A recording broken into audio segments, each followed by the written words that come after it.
Branch পর্যায়ে মামলার তথ্য এন্ট্রি করার জন্য এলএমএস সফটওয়্যার ব্যবহার করতে হয়।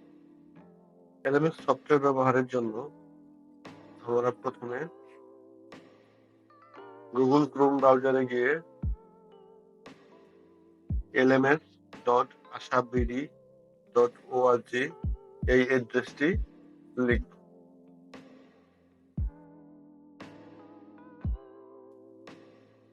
ব্রাঞ্চের জন্য ব্যবহৃত ইউজার আইডি এবং পাসওয়ার্ড এখানে লিখব।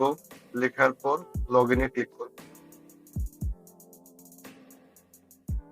তারপর চিত্রের ন্যায় ড্যাশবোর্ড ওপেন হবে। এখান থেকে অ্যাডে ক্লিক করব। মেম্বার ইনফরমেশনের যাবতীয় তথ্য ফরম্যাট মোতাবেক এন্ট্রি করব।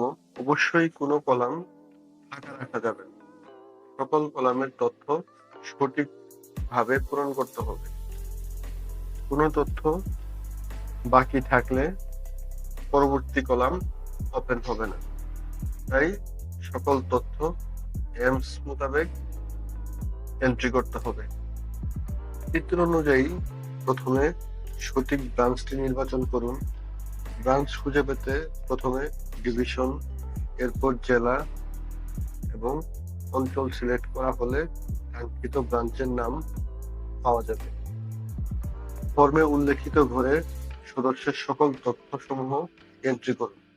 সংযুক্ত চিত্রে দেখুন সদস্যের ব্যক্তিগত তথ্য এন্ট্রি করা হয়েছে। ফর্মটি পূরণ করতে সদস্যের প্রেজেন্ট অ্যাড্রেস এবং পার্মানেন্ট অ্যাড্রেস একই হওয়ায় প্রেজেন্ট অ্যাড্রেস এন্ট্রি করার পর কপি টু চেকবক্স ব্যবহার করে একই ঠিকানা কপি করা হয়েছে।